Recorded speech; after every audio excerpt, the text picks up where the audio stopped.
Welcome to our mandatory mandate. Because our wives were so tired of our shit, they told us to just start dating each other. I'm Vice. And I'm Crowbar. Welcome Welcome to to date date night. night. What's up, buddy? Oh my god, brother. I am so glad we are finally doing this after talking about it for so long. Yeah, me too, man. Me too. Oh, this is exciting. This is exciting. Oh, by the way, we already have 2 viewers. Forgot to tell you. Oh, do we? Yeah. So now we can actually talk to our fans. Oh, that's awesome.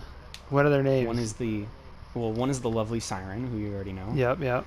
And the other is my mother-in-law. Oh, But that's a little bit more of a hostage situation okay. over there. Okay. But either way, we got 2. So So do we have to watch what we say then? no, like I said, this is a hostage situation. She's gonna have to deal with it. I wouldn't have Alright. watched what I said anyways, but No. Okay. Well, so for years down the road when we're rich and famous and people start looking through the list of all of our videos and they finally come across Ground Zero, as of right now, I know that you and I have very similar ideas of what we want this to become. You and I are both fans of the Scrubs podcast with Absolutely. Zach and Donald. I'm blanking on the name. Help me out. fake doctors, doctors, new friend, real friends. Real friends, fake doctors. There it is. We can do this. We are fans. Yes. Oh man. Way to go, guys. But anyway, what I love about the way that show developed was it was supposed to be a rewatch podcast, and ended up just being 2 friends just talking about whatever the hell they want. I freaking love it. It's authentic. You just get to actually see like what their friendship is, and I felt like that's a good addition to the Scrubs show. Kind of get the background of everything, and then you just kind of get to see who they really are as people. So I definitely am a fan of that. Yeah. Anyway, kind of, I guess coming from that sense, because Zach and Donald are such close friends, you and I have that same kind of chemistry. But obviously we didn't work as actors or anything like that. Our background was from going to the same high school. So I kind of see this channel developing into something as, playing video games, because that's something you and I both absolutely enjoy. But it's going to be more of the background. So you and I, Skyrim being one of our favorite video games, right now that'll be in the background as we talk about whatever the hell we feel like. I love it. I love it. And this is cool. It's a new thing that we're doing. I've never played as a mage. I'm jumping in as a mage, so it's going to be a learning curve in both aspects. So. How many years have you been playing Skyrim, brother? Seriously. I missed it on. I got onto it like right at the end of the PS3 era, like right before everything went to PS4. That's kind of when I was already a couple years late to it. Let's just say it was already on sale. Okay. Oh my God. Then how the hell even already on sale? This game has been around for more than a decade. And how have you never played as a mage before? I tried to. I've gone through the Mage's College quest line. I've done that, but that was after I was already like level 50 as a sneak thief, and no matter what I do, even if I start with like swords or two-handed, I always end up as an archer and a sneak.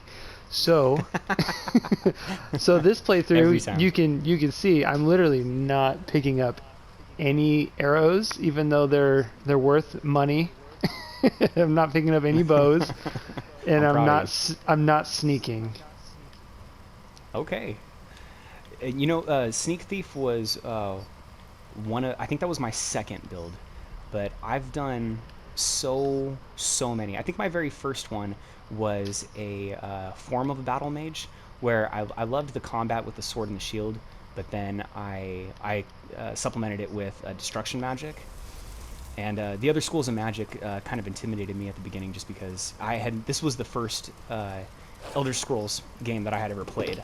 So, I didn't understand the illusion or enchanting conjuration, so much. But, throwing fireballs, I was able to get that. Yeah. And right now they added in some like new spells. Like right now I got Elemental Bolt and Flames. Like Flames has obviously been there, but Yeah, and I'm digging the elemental bolt because you get to do like multiple types of damage, the splash damage and all that stuff. But I don't know if that's actually creator content or something that Bethesda I think it actually was Bethesda did. who threw it in there, and the Creation Club.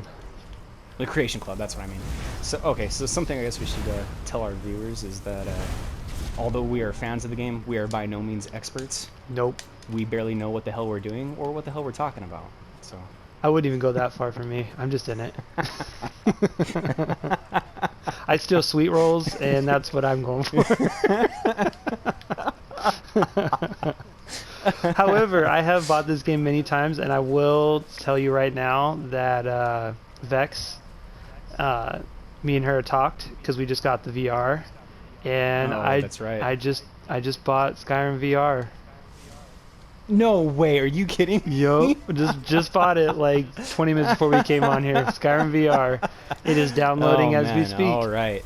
So maybe one day we'll venture into that, but I gotta test that one out and just kind of see if how that one works out. Yeah, I'll be over here it's sweating. oh. I feel like there's something else I should disclose for these recordings. My gameplay is completely sporadic because I'm not used to narrating and playing at the same time. So if I stutter and walk into a wall for a good 12 seconds, it's just because I'm really into what I'm talking about and I'm not paying attention. Exactly. I don't know if you're running into that same problem. I am. Oh, There's a couple times where you've talked and then I've had to like take a second to, like as of right now, I'm fighting a Falmer and hold on.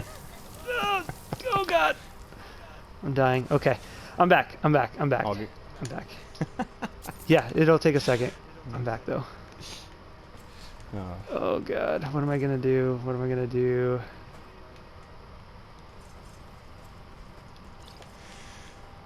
Oh. So anyway, we had talked about this a little bit before. You're planning on doing the dragon masks and all of that. I am. I'm trying to do the mage quest line because I know that takes me to Labyrinthian, and I know that will be what where I can find the first mask and get started. And I died. I'm gonna take a drink. Cheers. Oh yeah, something else that I think we should talk about. We are definitely drinking while we play. That was good. I'm drinking Crown and Coke. It's pretty good. Okay, pretty I've got good. our favorite little mixture going on.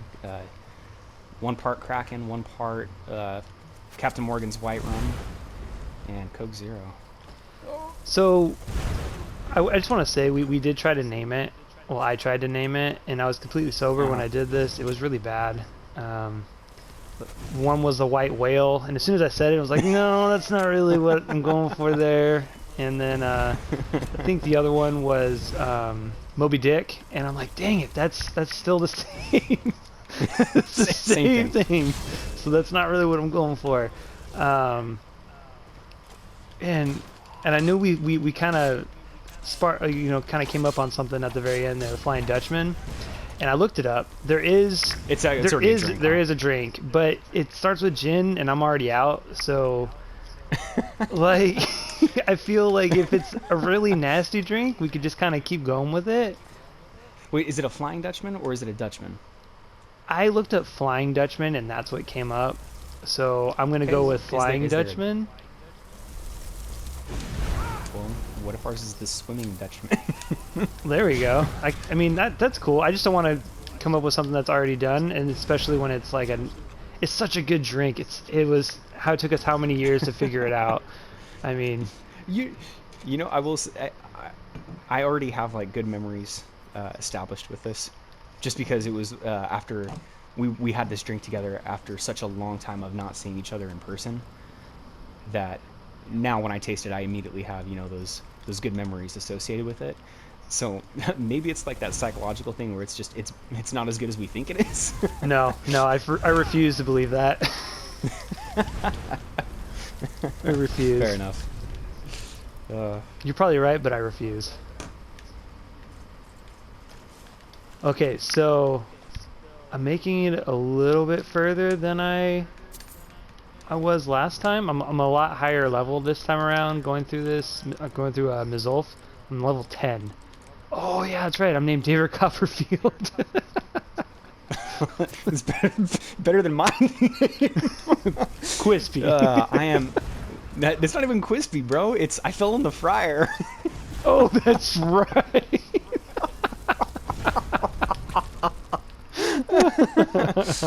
We may have started these characters after a few drinks. A few. What was it? Swimming Dutchman. I don't see now. I don't like that name I don't like it anymore. anymore either. It didn't work. It didn't work. It was too hard to say. We tried it. It's too hard. There's too many syllables. I had to think about it. I'm not a fan. Oh, these freaking choruses though. Oh my god.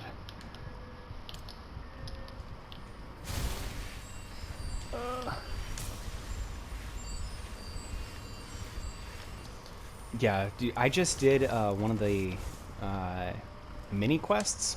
Not intentionally, because with this playthrough, I'm actually not doing any of the quests. But it's what was it?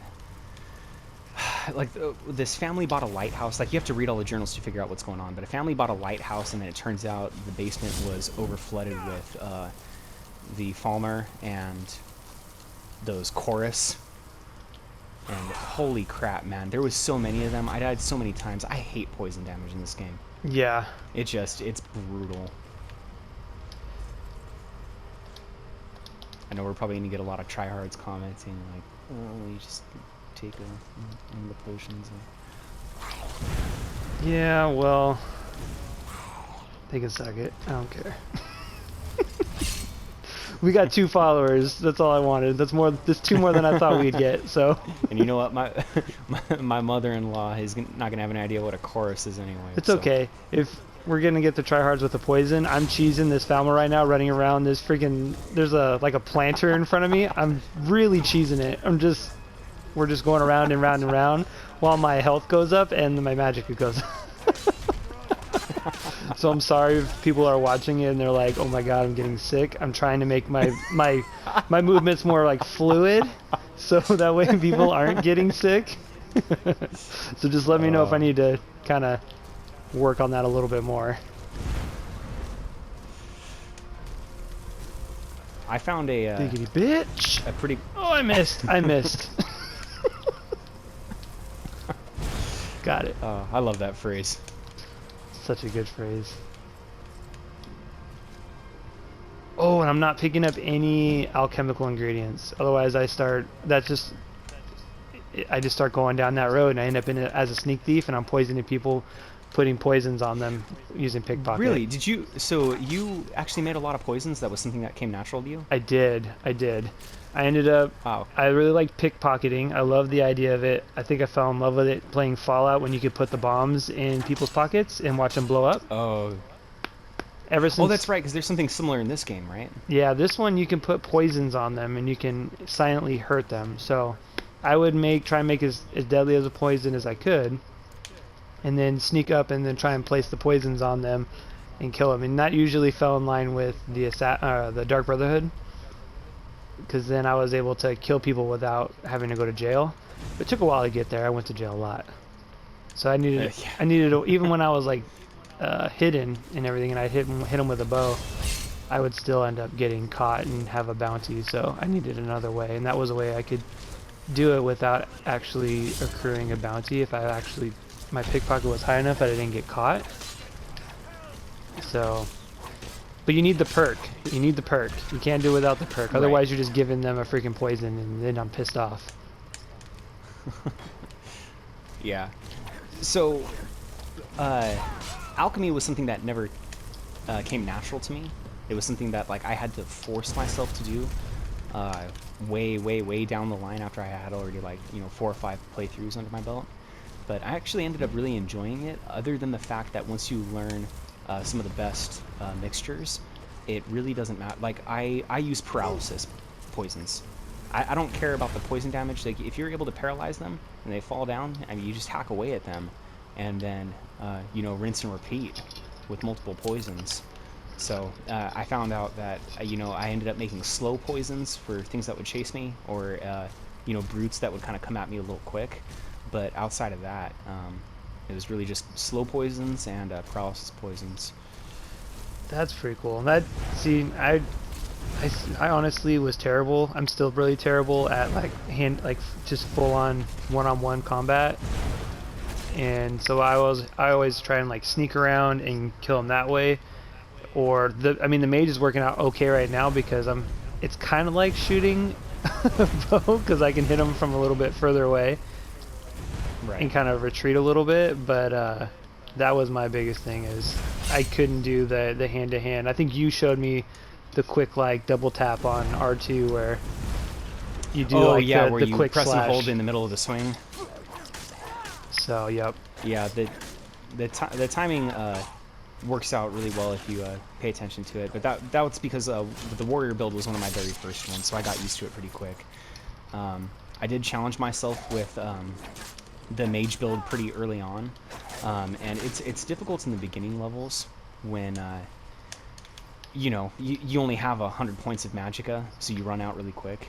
But once you're able to decrease the cost of your magicka and you have more altogether, and you can cast fairly freely, it becomes a lot easier, and the mages end up becoming pretty overpowered, especially if you do enchanting. But I haven't done with any enchanting on this one yet.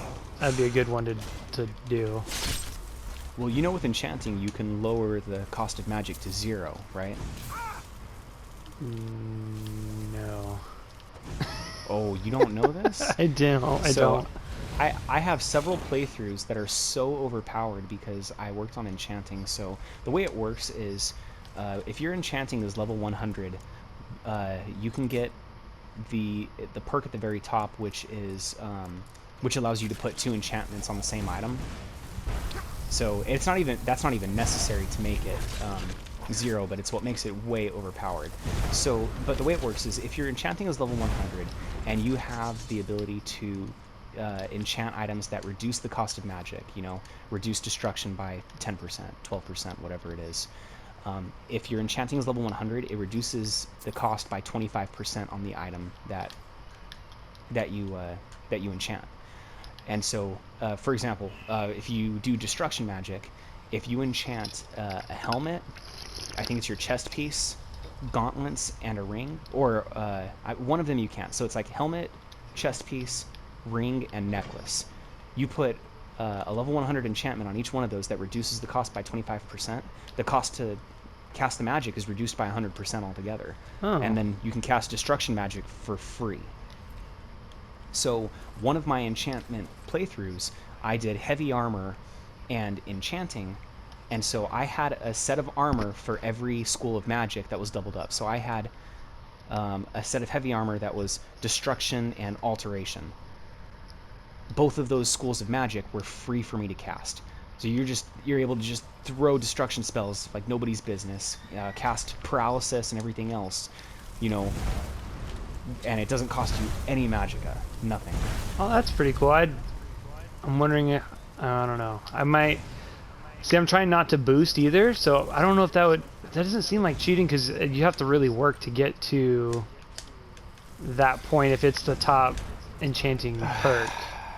I will say, I did boost several of my characters, and it definitely cheapens the experience, but it also makes the enemies leveled in an unbalanced way.